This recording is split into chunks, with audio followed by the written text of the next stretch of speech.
Well, more teams eliminated from the playoffs last night. Tonight, we turn our attention to Game 5. Two of them on tap, starting with this one that's been chippy from the start. Jimmy Butler and the Warriors looking to advance with a win tonight. And the Rockets hold on and force a Game 6. Same story, but a little further out west. The Timberwolves did their job at home. Now they're going to look to finish out the series in LA. Will LeBron and Luka be enough as the Lakers look to extend the series? We welcome you into our Atlanta studios and into Playoff Central Live. We're going to start with the first one, which is the Warriors heading to Houston for Game 5. This is a look at what happened in Game 4. Jimmy Butler came back after missing most of Game 2, all of 3 with a left pelvic contusion. He led the way for Golden State in scoring in that win, putting up 27 points, 5 rebounds, 6 assists, 12 of 12 from the free throw line. But this has been the biggest thing for Golden State against Houston this series is just how good they are in the clutch. Call it the veteran guys on that team versus more of the inexperience with the Houston Rockets. Whatever it may be, this Warriors team is able to close out games. The win, though, sets up a very highly anticipated elimination game tonight in Houston. Thought it was winning time, doing certain things that the team needed me to do to go out there and help win finally. Playoff Jimmy? We're not going to do it. We're not going to do this. You know, what makes Jimmy who he is he just does so many things. He makes so many big plays. He's playoff Jimmy for a reason. What would be the message to this young team going back to Houston down 3-1? Go get a win. Let's play a sound, disciplined game, full game, and not have these lulls that we've had. We have to be much more consistent, which was a big mantra coming into the series. These games suck. We had two ones that could have went our way. This is the playoffs. You know, I've been swept before, and I felt like we were the better team. You lose all 4. Like, the margin of error is so slim, it can go either way, and you learn that it comes down to possessions. But we're going home and to get one, and we're going to get it, and you just got to get it one game at a time. It's going to be entertaining out in Houston, that's for sure. We've got eyes and ears on the ground there with our own Dennis Scott, a.k.a. 3D. 3D. The Warriors have been so good in the clutch and just executing in those final couple minutes. What do the Rockets need to do to be able to adjust and close out games? Great question, Ashley. I think the biggest thing that comes to mind after going to shoot around this morning, guys, is the details down the stretch. How do they execute, get the ball moving, get the ball to the right hands, and finish the play? Defensively, how do you continue to rotate and play with physicality? Because they're doing a heck of a job. This is the first time we've seen Steph Curry shoot the percentage that he's shooting right now in a very, very long time. With that being said, Smitty, you'll love this one, Shannon. How does this young team play with emotion but not emotional? Because once you play emotional basketball, you're playing right into the hands of Jimmy Butler and Draymond Green, and that's when they take you out of the ball game, and that's what they did down the stretch. You know, 3D, I'm going to stay with that theme of younger guys. The Houston Rockets, you just can't make up when your best player is not getting in double figures. So is there anything that Jalen Green himself talked about or the coaching staff are talking about getting him in better positions where he can be more effective? That's the key part, Smitty. Better positions and being more aggressive. Understand when you see that gap or you see that lane, attack it quicker so you can get to your spot and finish the play. We know he's one of the most young athletic guys in our league. So how do you understand time and situation when the play is called for you? On the flip side, Smitty, you know this, when the play is not called for you, move without the basketball, get to certain areas. You can be a live threat with the way your athleticism is. So how do you attack that paint? 3D, we've seen it on the court, and obviously Steve Kerr touched on it, but the impact of Jimmy Butler, how have you seen that on the Golden State Warriors? I know we called that game, and how has his voice been, and not necessarily for Steph, who's been energetic, or Draymond, who's was second or third in Defensive Player of the Year, but the other guys, Podziemski, Moody, how have you seen that impact? It's huge because the guys say Jimmy is one of those kind of leaders where he'll come over to you in practice or shoot around wherever it may be and kind of get in your ear and not really the rah-rah guy that Jimmy gets the respect for, so to speak. But what we most love is that, guys, he gets to that free throw line. As much as we love Steph and what Steph does, but getting to the free throw line is something Steve Kerr talks about a lot. And Podziemski, he's getting hot right at the right time. Another one of those others that Shaq likes to talk about. He's playing lights out basketball right now. Pretty last for me. You know, you love to shoot it. Channing Frye love to shoot it. And we all know Steph Curry the best ever. But it seems like to me, they're paying so much attention to taking away Steph. Other guys who can flat out shoot it a little bit are getting wide open shots. Any adjustments the Rockets are talking about defensively? Boy, Smith, this is why you're the best in the business, buddy. They want to make sure Buddy healed.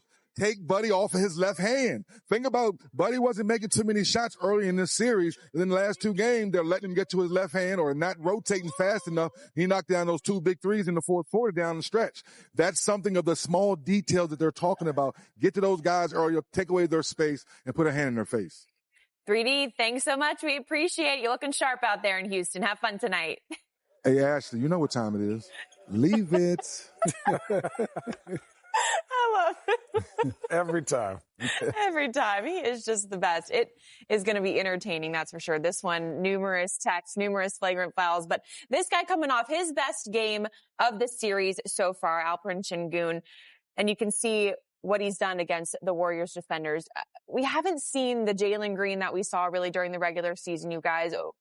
Guys like Sengun, I mean, everybody needs to step up, but what do the Rockets need to do tonight? I mean, we heard a little bit of 3D talking about it, just the adjustments they need to make, obviously in the clutch, but we just need more production from a lot of guys. They do. I mean, there's a few areas for me, Channing. You know, how does your son Channing's playing basketball? 14. Well, if I'm going to go guard Channing's 14-year-old son and face guard him, I understand he's Steph Curry. But you have to get in rotation sometimes, Channing. Yeah. If a play breaks down and I got to come help the helper, and you have everybody's told me to face guard Steph, no one's able to help. So I think defensively, you definitely got to pay attention to Steph Curry.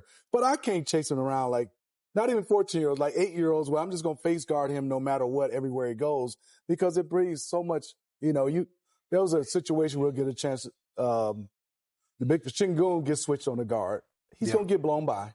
Now the next guy come help, but the guy's guarding Steph, they didn't see the play. Yeah. Some kind of way, I think defensively, we understand Steph, but you got to also treat him like, hey, it's still 5-on-5. I think that's one thing.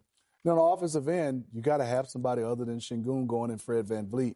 I need to see Jabari Smith and Jalen Green. Those are the two guys for me. And I'm not just thinking scoring. No, totally. Can you draw a double?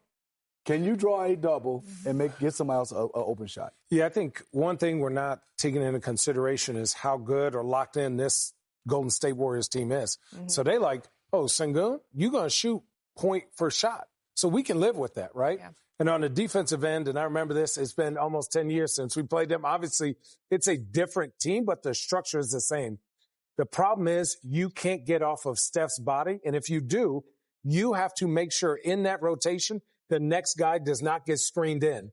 So, and I was saying this back there when we were getting, makeup and stuff. We get makeup? Yeah, man. Listen, I got a couple of you see me tan them out of here. Listen.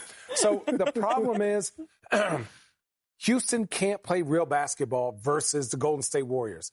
They're just not equipped. They're not old enough. They're not wise enough. They don't move fast enough. In that first half, yes, it was bad for TV. But at the end of the day, who cares about TV? You care about winning. Dirty, grimy, out of the mud basketball. This has to be a low-scoring game. You cannot allow the Golden State Warriors to run, to flow, to make quick decisions. Yes, look at this. All this is what you need. Because now look at Steph and Draymond. You need this. They have to play street ball. When they play regular ball, that's when you start to get blown out. To me, what you need to also do is be emotional, like 3D said, be emotionally invested, but without being emotional. To me, defensively, when somebody drives to the hoop, you have to stay on the body. If they make that layup over you, everyone stay attached to who they're supposed to stay attached to. You can play, the Houston Rockets can play 2-on-2 or 2-point game. They cannot match with a 3-point game. The Warriors have been in the playoffs, been in this position so many times. It is going to take that grimy game that Channing was talking about. Even further out west, LeBron James and Lakers back at home on the verge of elimination. That's next on Playoff Central Live. 10-point lead for the Lakers in what has been a superb third quarter. He's outscored the T-Wolves 34-21. What a minute for LeBron and Luka. Both north of 33 with a full quarter to play. Here's Anthony Edwards. He figures to touch the ball. Three-pointer. Good. LeBron down the middle. Over to Reeves. Three-pointer by Austin. Good. Oh, man, he's back on. And it's back to 10. Edwards tries again. Edwards hits again. High drama here in game 4. Edwards puts up a three. It's good. Anthony Edwards once again Edwards electricity here in game 4. The lead cut to 4. Just took over in the second half. Had it going. It was a great effort by everybody. But, he had a special player and he had a special night. Edwards finds McDaniels. Sidestep, layup, banks it home. Finds Naz Reid. 3-pointer. Puts it in. 2-point game. They've trailed by a dozen here in the second half. Now lead by 1. Hachimura heads to 3. Big bucket from Rui Hachimura. And the Lakers back up by 2. He's got 23. Reid for 3. Naz Reid responds. And the T-Wolves back up by 1. We are seeing some elite shot making here in game 4. The lead is 4 as we approach 2 minutes remaining. Reeves with a huge 3-pointer and it's back to 1. Inside, DiVincenzo blocked by James. Reeves drives, looking. Finds Finney-Smith straight on 3-pointer. It's good. Dorian Finney-Smith knocks down the 3. It's a 2-point lead. Edwards trying to get it out of his hands. Inside to Reid. Reid inside McDaniels. Lays it up and in. McDaniels ties the game. And can take the lead at the line. James looking to throw it into the front court. Bounce pass deflected and stolen by McDaniels. Anthony Edwards, a 43-point masterpiece. Edwards, watch free throws. 3-point game. No timeouts for the Lakers. Doncic looking. James, corner, Reeves, 3-pointer. No good. Rebound McDaniels. It's over. The T-Wolves go up 3-1 in the series. And a heartbreaker for the Lakers. Man, I've been dreaming all my life for these moments, man. I just got to continue to work, man. Get right back in the gym tomorrow. The work is what's working, so I can't stop. Anthony Edwards absolutely living for this moment. Can the Lakers extend this series? If so, they're going to need to figure out how to get their best players cooking in clutch time, because that's what you can see from this on your screen right now. What Anthony Edwards has been able to do, the points he's able to put up in the final couple minutes of the second half versus Luka Doncic and LeBron James. So just being able to close out games, close out quarters, and that's given the Timberwolves that 3-1 advantage heading into tonight's elimination game 5 for the Lakers. He's growing leaps and bounds for sure. He's always ready for the moment. I call him a home run hitter, but he's hitting like way more doubles and singles, and those plays are timely. I think he has an understanding where defense is going to be when he starts and when he ends. I've been dreaming of this all my life, whether it was football or basketball. So just being in these situations, and now it's going against Bron and Luka. Yeah, I'm not going to lie, he's strong. Like, he posted me up. He got all the way to the rim. I was glad he missed the layup, but he a lot stronger than me. But just let him know that we're going to be here all night, and I'm going to be a pest to him. I told him it's going to be the toughest game that we played all season, all series, because everybody's going to be against us. It's going to be 300,000 people, and then the Timberwolves, 12 players plus the coaches. It's going to be a tough atmosphere. If you like competing at the highest level, I told him it should be fun. You should be ready to get your rest and be ready to go. It is definitely going to be a tough atmosphere out in LA tonight for this game 5. Did you guys see this coming, though? Lakers down 3-1 on the brink of elimination. I mean, when Luka got traded over there, were you expecting this to be how the postseason was going to unfold for them?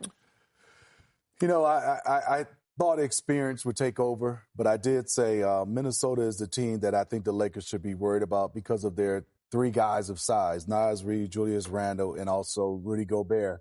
Because when I look at that lineup, Channing Frye, is Jackson Hayes and Jackson Hayes plays about 8 minutes. So there's no Jackson Hayes. So I thought if they're not going to play big, and I understand Rui's big and Luka and LeBron has some size, but it just comes down, they have 3 bigs that do 3 different things. And if Jackson Hayes is not able to get minutes, or JJ is not trusting him to get minutes, it puts a lot of pressure on LeBron James to do the dirty work. I mean, I love Luka, but he's not getting down there doing the dirty work. That's going to be all on LeBron James. So I worried about them from that standpoint.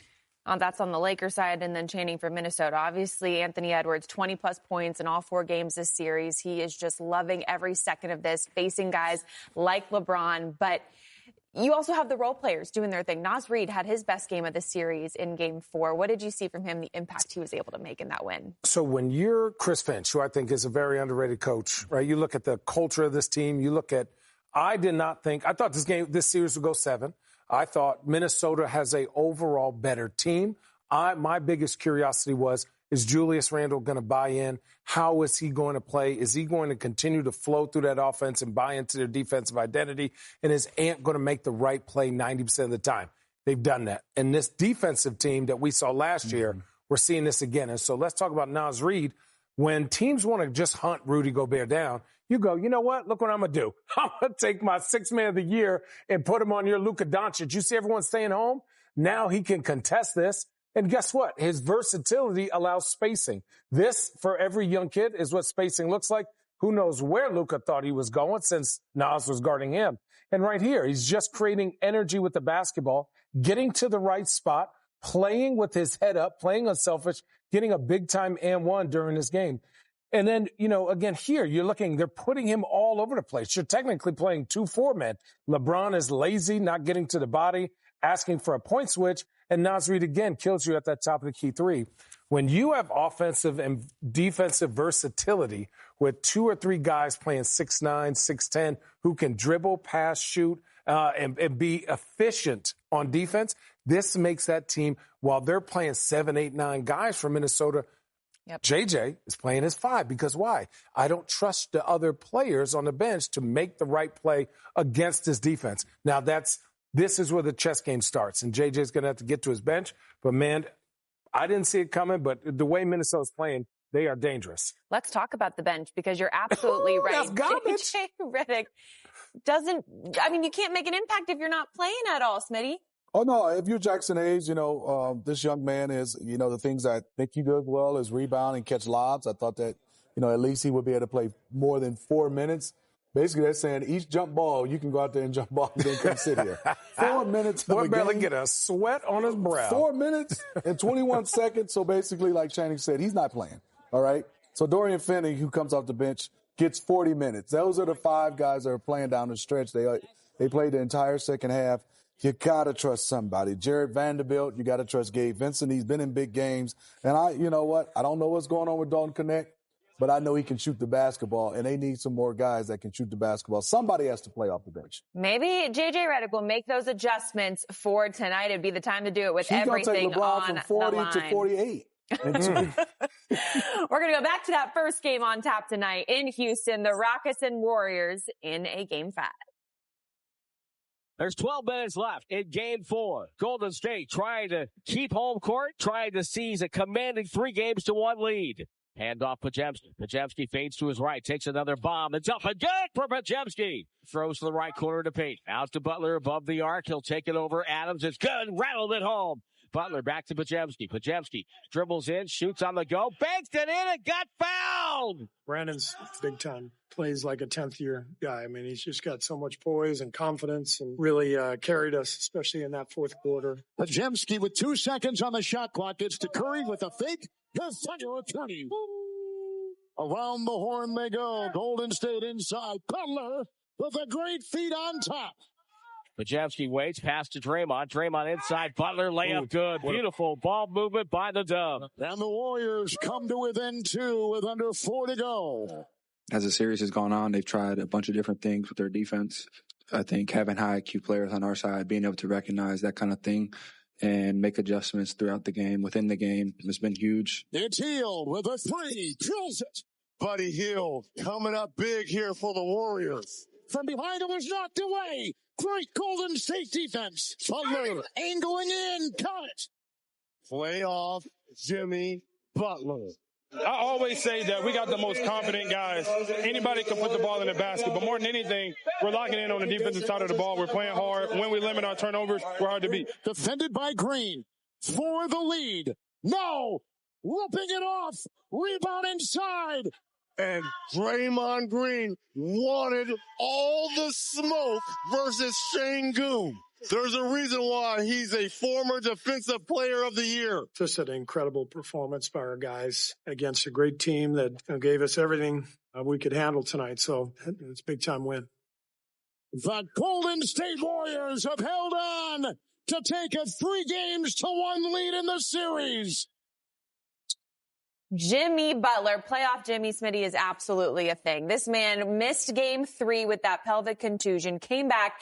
He was a little bit reserved in the first half of Game 4, but then absolutely came alive. I think maybe some chippiness, some guys getting in his head a little bit. He helped the Warriors get off to that 13-0 run to start the third quarter. He played the entire fourth quarter and scored 14 of his 27 points in that final frame. How effective is he?